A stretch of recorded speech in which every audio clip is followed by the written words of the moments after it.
Hello मेरे प्यारे दोस्तों, स्टोरी टून चैनल में आप सभी का फिर से स्वागत है। आशा करता हूँ आप सभी स्वस्थ होंगे, मस्त होंगे। आज मैं आपके लिए एक बहुत ही प्यारी कहानी लेके आया हूँ। मेरे साथ बने रहो, चैनल को सब्सक्राइब करो और लाइक और शेयर करो। चलो चलते हैं। एक गांव में चुटकी नाम की एक छोटी सी लड़की रहती थी।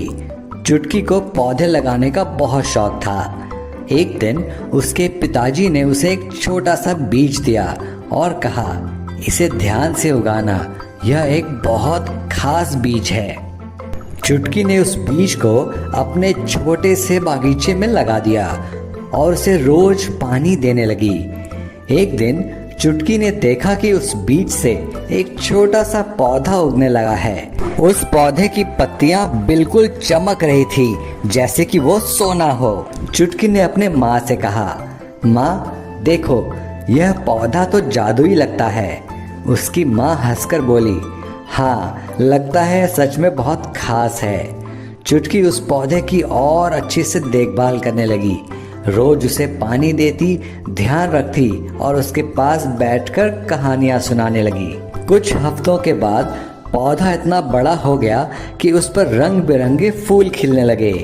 एक दिन जब चुटकी पौधे के पास गई तो उसने देखा कि एक छोटा सा परी जैसा जीव पौधे पर बैठा है। वाह, तुम कौन हो? चुटकी ने हैरान होकर पूछा। मैं इस पौधे का रक्षक हूँ, उस छोटी सी परी ने कहा। तुमने इस पौधे का इतना अच्छे से ख्याल रखा है, इसलिए मैं तुम्हारी मदद करने आया हूँ। तुम्हें जो भी चाहिए तुम इस पौधे से मांग सकती हो। चुटकी बहुत खुश हो गई और उसने कहा, मुझे अपनी माँ के लिए सुंदर कपड़े चाहिए। तुरंत ही पौधे से सुंदर कपड़े निकल आए। चुटकी अपनी माँ को कपड़े देकर बहुत खुश हुई। इस तरह चुटकी ने अपने घर के सभी लोगों की मदद की और पौधे से हर दिन कुछ नया मांगने लगी। लेकिन एक दिन चुटकी ने सोचा, मुझे इस जादुई पौधे का गलत इस्तेमाल नहीं करना चाहिए। उसने पौधे के पास जाकर कहा, मुझे अब और कुछ नहीं चाहिए, तुम बस मेरे साथ यहीं रहो। पौधे की परी हंस पड़ी और बोली, तुम बहुत समझदार हो चुटकी, इसलिए मैं तुम्हें एक अदृश्य शक्ति देती हूँ। तुम्हारा मन जो भी चाहेगा वो सच हो जाएगा। चुटकी अब अपने नए सुपर पावर के साथ अपने गांव के सभी लोगों की मदद करने लगी।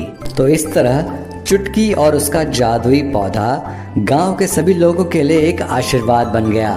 सभी लोग चुटकी से प्रेम करने लगे और उसकी तरह अच्छे काम करने लगे। तो बच्चों, इस कहानी से हम सभी यह सीखते हैं कि अपनी इच्छाओं का गलत इस्तेमाल कभी नहीं करना चाहिए और हमेशा दूसरों की मदद करनी चाहिए।